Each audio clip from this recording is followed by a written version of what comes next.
शिवाय नमस्तुभ्यं। अथ चतुर्थोऽध्याय। कामदेव के विवाह का वर्णन।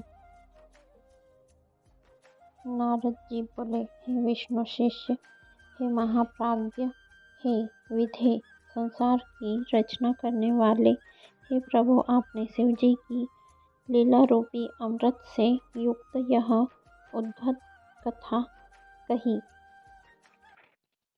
हे तात, इसके बाद क्या हुआ? यदि मैं शंभु की कथा पर आश्रित करके चरित्र को सुनने में श्रद्धावान हूँ तो उसे कहिए। ब्रह्मा जी बोले, इस प्रकार शिवजी के अपने स्थान को चले जाने तथा मुझ ब्रह्मा के अंतर्ध्यान हो जाने पर दक्ष प्रजापति मेरी बात का स्मरण करते हुए कामदेव से कहने लगे। दक्ष बोले, हे काम, सुंदर रूप एवं गुणों से युक्त यह कन्या मेरे शरीर से उत्पन्न हुई है, अतः तुम अपनी पत्नी बना के इसे ग्रहण करो। यह गुणों में तुम्हारे ही समान है। हे महातेजस्विन, यह कन्या सदा तुम्हारे साथ रहेगी और धर्म के अनुरूप तुम्हारी इच्छा के अनुसार तुम्हारे वश में रहेगी। ब्रह्मा जी बोले, हे नारद, यह कहकर दक्ष ने अपने स्वेद से उत्पन्न हुई कन्या का नाम रति रखकर और उसे अपने आगे कर कामदेव को दे दिया। हे नारद, वह कामदेव मुनियों को भी मोहित करने वाली उस परम सुंदर दक्ष कन्या से विवाह करके बड़ा प्रसन्न हुआ।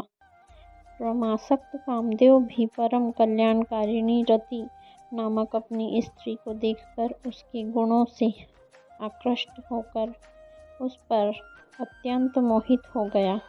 गौरवशाली हरिणाक्षी तथा चंचल नेत्र प्रांत वाली वह रति भी काम के सदृश होने के कारण उसे परम आह्लाद प्रदान करने लगी।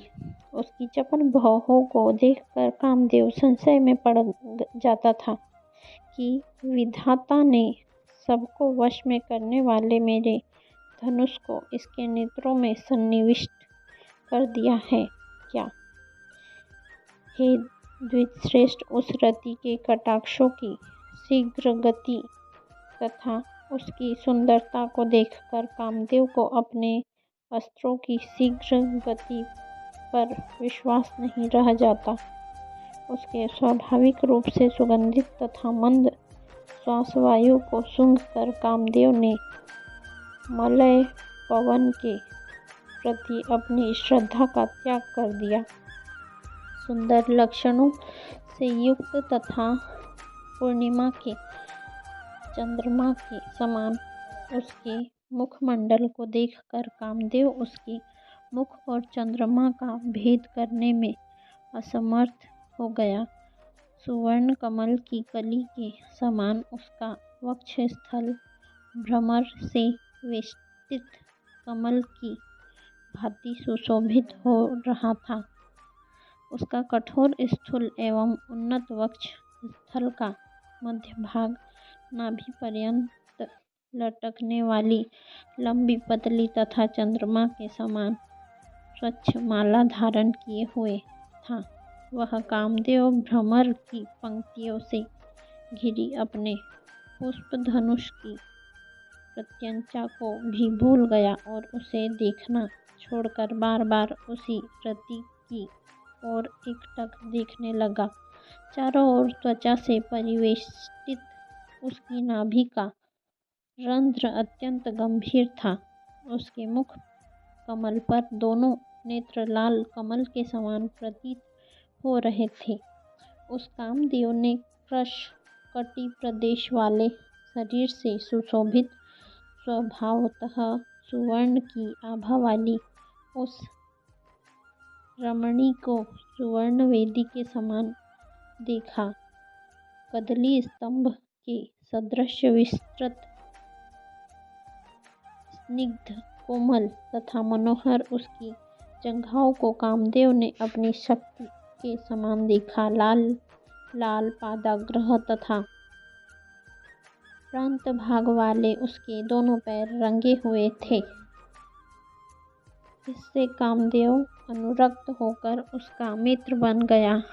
पलाश पुष्प के समान लाल नखों से युक्त सूक्ष्म अग्रभाग वाले तथा गोलाकार अंगुलियों से युक्त उसके दोनों हाथ अत्यंत मनोहर प्रतीत हो रहे थे।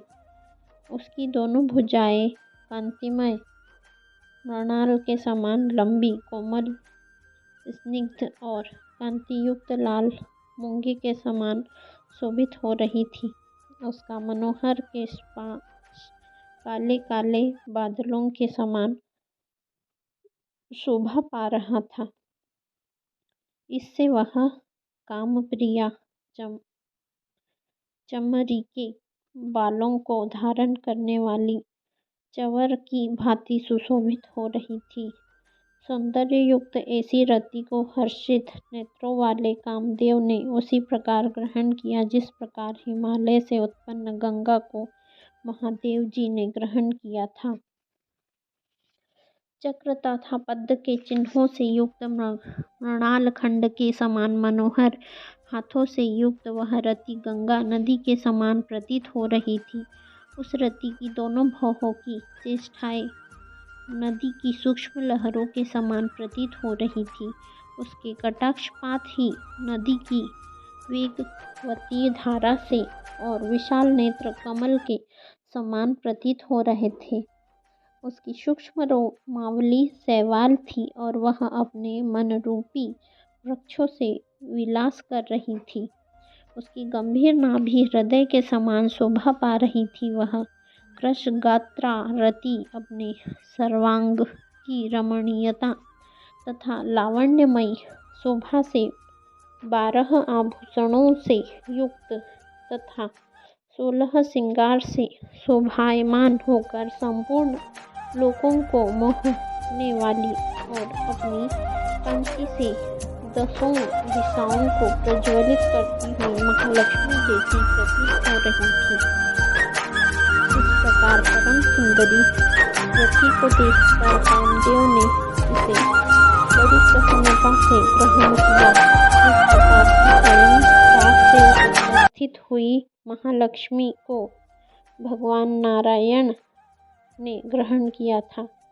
उस समय कामदेव ने आनंद होने के कारण विमोहित होकर ब्रह्मा जी के द्वारा दिए गए दारुण शाप को भूलकर दक्ष से कुछ नहीं कहा। हे तात, उस समय सबके सुख को बढ़ाने वाला महान उत्सव हुआ। दक्ष प्रजापति अत्यंत ही प्रसन्न हुए और कन्या रति भी परम प्रसन्न हो गई। अत्यधिक सुख पाकर काम का समस्त दुख विनष्ट हो गया और इधर दक्षत नया रति भी काम को पति रूप में प्राप्त कर परम हर्षित हुई। रति से मोहित हुआ गदगद कंठ वाला वह मधुर भाषी काम सायंकाल में मनोहर बिजली से युक्त मेघ के समान दक्ष कन्या रति के साथ शोभा पाने लगा। इस प्रकार रतिपति काम ने अत्यंत मोहित होकर उस रति को इस प्रकार अपने हृदय में ग्रहण किया जिस प्रकार योगी ब्रह्म विद्या को ग्रहण करता है, और वह रति भी श्रेष्ठ काम को प्राप्त कर इस प्रकार प्रसन्न हुई जिस प्रकार पूर्ण चंद्र के समान मुख वाली महालक्ष्मी विष्णु को पति रूप में प्राप्त कर प्रसन्न हुई। इस प्रकार श्री शिव महापुराण के अंतर्गत द्वितीय रुद्र संहिता के द्वितीय खंड में काम विवाह वर्णन नामक चौथा अध्याय पूर्ण हुआ। श्री शिवाय नमस्तुभ्यम।